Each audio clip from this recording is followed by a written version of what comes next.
All right, what we are going to get into today is the beginning of something that's going to kind of show up sporadically throughout our class here this year. So, in geometry, there are going to be times when we have to prove something or we have to be able to explain why something works the way that it does. Okay, so we're going to talk today about something called algebraic proofs. So, the reason why we start with algebraic proofs is because sometimes in geometry, proving things can be a little bit challenging when you've never had to do it before, or you're maybe not used to having to prove things in geometry.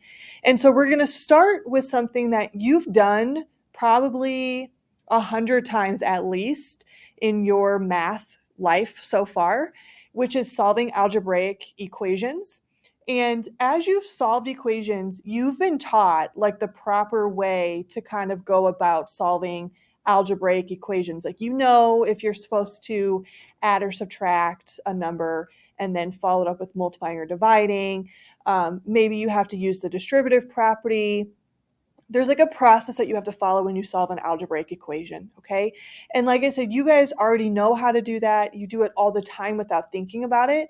But what we're going to do today is show you how to start formulating these proofs, because in geometry, we're going to start proving things and we have to be able to understand, why are we doing what we're doing? How do we justify to somebody the reasons why we're getting something done the way we do? We can't just say, well, because this is how it works or because they said so. We have to be able to prove our point, have a logical argument to it that makes sense to anybody who maybe wants to walk in and see something and see if this works or not. Okay? Like I said, we're going to begin today with something called algebraic proofs, and then in the future we'll start getting into other types of proofs involving stuff in geometry. Okay, now this chart that I have here has a lot of different properties, so I'm just going to kind of buzz through these a little bit here. But the reason why we go over these properties is because, again, these are things that you already do in math when you're solving an equation, and you've probably been talked to about these properties before, but you just don't think about doing it all the time, or you're not writing out these reasons all the time when you're solving an algebraic equation. And going forward today, we're going to need to start doing that. We're going to need to start to justify why we're solving an equation the way we are. Okay. In geometry, we have things called, I'm just going to write this over here on the side. In geometry, we have things that are called postulates or theorems.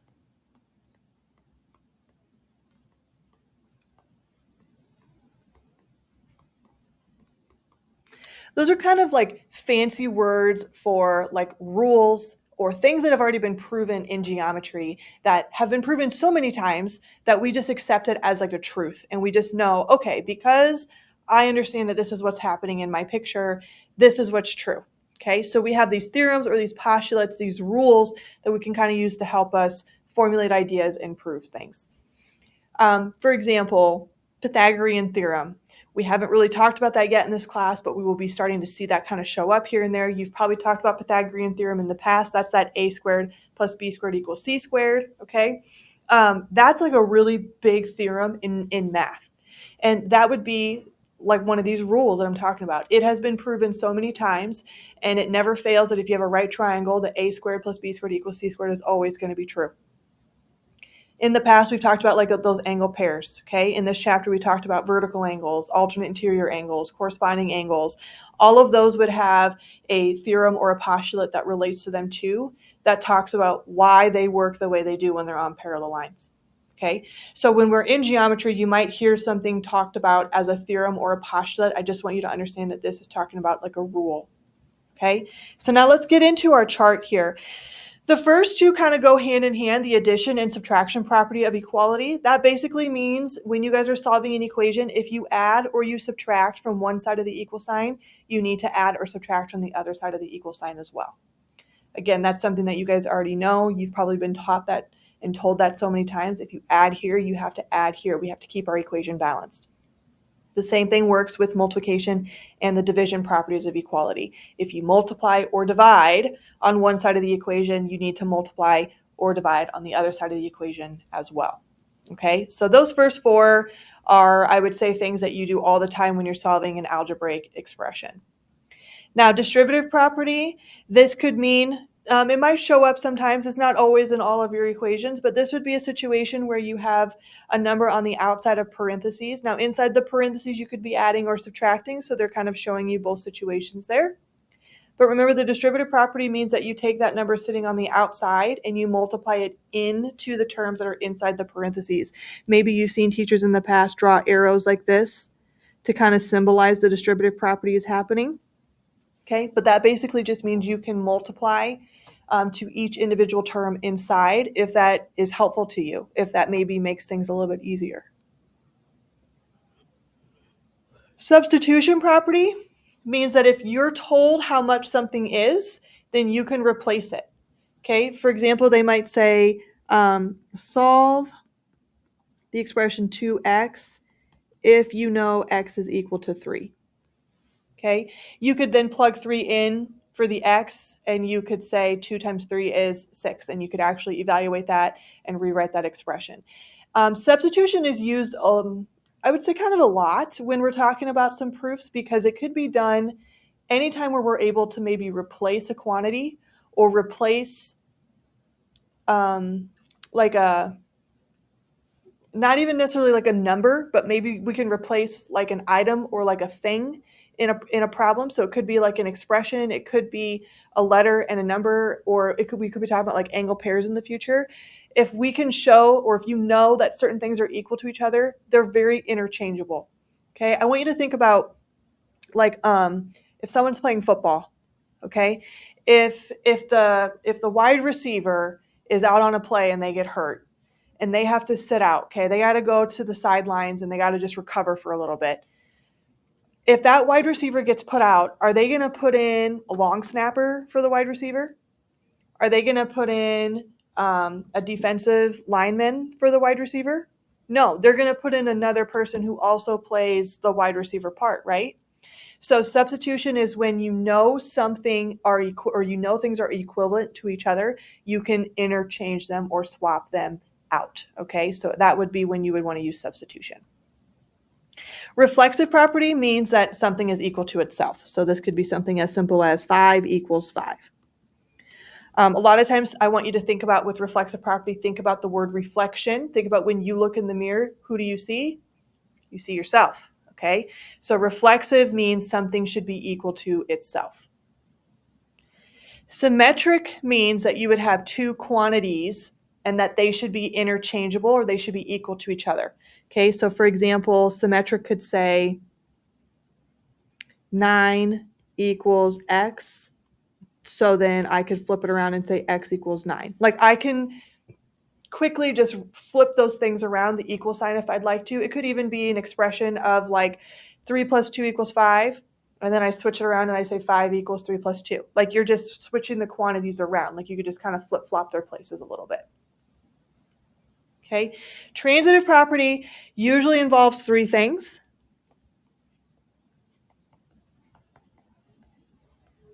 Transitive shows up a lot in our geometric proofs. Okay, so I'm just going to let you know you're going to see transitive get used quite a few times. An easy way to explain the transitive property is if you think about 3 people. Okay, let's call them Joe, Susie, and Larry. Okay, so Joe and Susie, they both have a dog. Okay, so Joe and Susie, they're equal to each other because they both have a dog. Now, Joe and Larry are also equal to each other because they both also have dogs. So Larry and Susie are equal to each other because they have dogs. Larry and Joe are equal to each other because they have dogs too. What does that mean then about Susie and Joe? Means that they have dogs too. They would be equal to each other, okay? So you can think about that in any situation where if you have 3 quantities and you're able to say these 2 quantities are equal to each other, and then you keep one of those same quantities and you say it's equal to another separate quantity, then that means that the one that you skipped over kind of in the middle should be equal to that thing as well. And they're kind of expressing that to you down here in letter form. They're saying that if A is equal to B and B is equal to C, they're recognizing, okay, B is showing up in both of these terms. So kind of think about it as like they're skipping over that person in the middle and they're going to connect A and C together. So we could replace this with numbers, we could replace this with angle pairs, we could be talking about segments. Any of those situations, we can use transitive property in order to kind of go, all right, I see that they share this thing in the middle. I'm going to skip over that and I'm going to make a connection between this first quantity and this last quantity in order to maybe help me prove something. Okay? All right, so we're going to get into some of the proofs here and kind of have you understand how these are going to be structured. Like I said, today we're just focusing on algebraic proofs, which basically means we're going to be solving algebra problems, solving algebra equations, but we're going to be justifying what we're doing. Okay? All right, so if we take a look at this first one, what your proofs are going to look like is you're going to be given two pieces. You're going to be given a given statement and you're going to be given a proof statement. The given is what always goes first in our proof. Given would be any information that is provided to you that you are allowed to use to maybe help you get started. So in this situation, it's given that 3x plus 12 is equal to 8x minus 18. Okay, and you can see how this is directly down here in step number 1. The given always goes first. So what I always tell my students is no matter how much or how little you understand about proofs, when we're all said and done with this chapter, you should always be able to fill out the first step of a proof because it is always your given. Okay? Now the proof is always what's going to go last. So you should also see like it says x equals 6 here. That is showing up in my very last step. And that should also always happen. Now, I also want you to take note of how this is kind of set up down below. We have the left side columns, those are called statements, and we have the right side column, those are called your reasons. So all the work or the things that I would be doing to try to connect stuff is going to go into my statement side, and the reasons is going to be where I justify the work that I'm doing. So, for example, starting back up here, they took that given statement, they wrote it down for statement number 1. That means that your reason number 1 should be given. Again, that's always going to be the case, so you should always be able to fill that out for the first one. When we're writing out reasons, we have to be able to use some of those properties that we talked about. We can't say things like, because I said so, or because the picture looks like it, or because I think that's what this is. Like, those are not good enough reasons for justification for your proof. You have to be using things like substitution, reflexive, addition, subtraction, those kind of things. So if you look at your first two statements here from number 1 to 2, what is different? What changed from statement number 1 to statement number 2? Yeah, they got the 3x over to the other side, right? It now says 12 equals 5x minus 18. How did we move that 3x over? What operation happened to get that 8x to become a 5? Yeah, they just subtracted it. So my reason over here is just going to be subtraction. Okay? Now, if you look at statement number 2 to statement number 3, how did they make this become 30 equals 5x? What did they do here? Yeah, they added the 18 over. So I'm just going to write they used addition. Okay, I hope you guys can kind of just see this is not necessarily supposed to be super hard. Okay, you guys know how to solve an equation like this. You're just now providing justification for what we're doing. All right, now how did they go from step 3 to step 4? They divided by the 5, so I'm just going to say division. Okay, now 4 and 5 look pretty similar to each other. Okay, but we have to make sure that it matches our proof statement exactly. So our proof statement says x equals 6. So they did have to do a little switcheroo here. Do you remember from up above in our chart what property says that we can switch something around like that? Yeah, remember how I wrote up here where it said 9 equals x, x equals 9? That was using the symmetric property. So down here for my reason, I'm just going to write symmetric. Symmetric says that I can take a quantity that's maybe separated by an equal sign and I can just do a little switch and flip those two things around. And so that allows me to take 6 equals x and just rewrite it so it says x equals 6. I had to do that because my proof statement needs to look exactly as it does up above in my given and proof stuff. So you want to make sure that you do provide that switch happen, okay? All right, so that was your very first algebraic proof there. Do we have any questions on how we did that?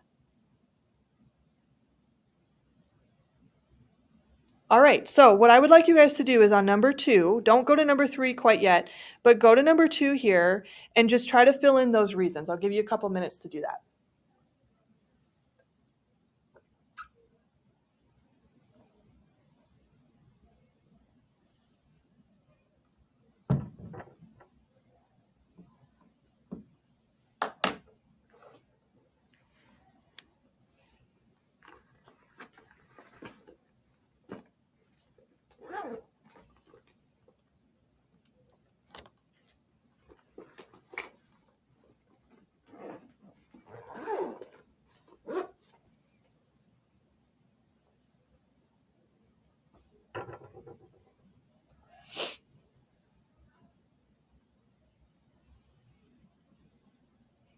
If you're done, go ahead and maybe compare with someone next to you and see if you guys have the same 3 reasons written down.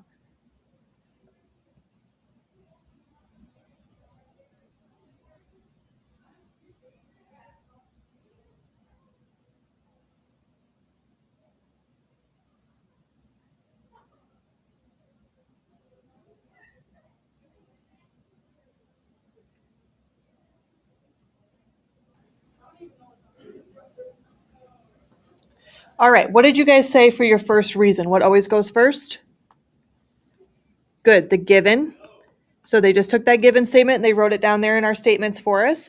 What did they do next? Good, they used subtraction. And then what did they do to finish it off? Good, division. Very good. All right, now let's take a look at the last one here on this front page. What is different about what we had like up on 1 and 2 compared to number 3?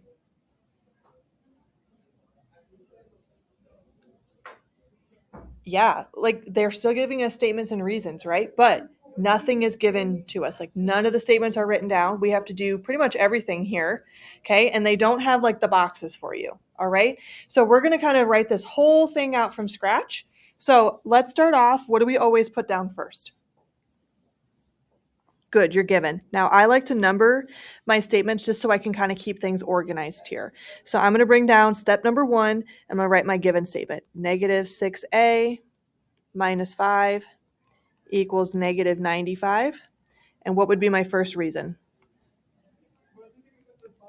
Yes, it'd be given. Now, something else that you can do, especially if you're someone who maybe needs help with some organization, maybe you kind of get your numbers off, or you're like a bigger handwriter type person, draw lines underneath your steps and your reasons in that, just so you can kind of keep them a little bit more clean and lined up. Okay. What do you guys want to do first to start solving this? Okay, I heard add 5. To the office, please. So I'm just going to do plus 5 here. You don't have to show me the work. You guys should maybe for the most part be able to do this pretty mentally, but you could always add in the work on here if you wanted to. So if we add 5 over, what is it now going to say?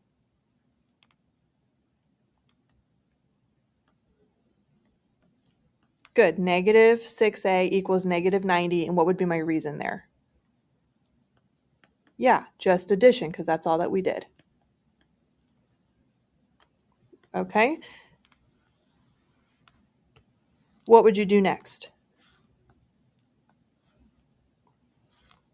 Good, divide by negative 6. Again, you don't have to show this. I'm just showing my thought process here. So this would just say a now, and what is negative 90 divided by negative 6? Well, it should be 15, right? Because that's what's up here in my proof statement. So I think that checks out. And what would be my reason? Good, division. Okay, does your proof match what we had up above at the beginning? Yeah, so you're done. Okay, once you get to that proof statement, and as long as you didn't like skip anything major, or you didn't make any crazy assumptions, you should have all the stuff that you need and you should be done. All right, now if you guys turn your page over here in your notes, there's some problems on the back here. This is actually what you're going to be doing for your homework today. So you're not going to be given a worksheet. You're just going to finish these in your notes, all right? And then tomorrow we can go over any questions that you maybe have about that homework assignment. Okay, if there's any that you got stuck on and you wanted to check and make sure that you did right, we can do that. Okay, any questions?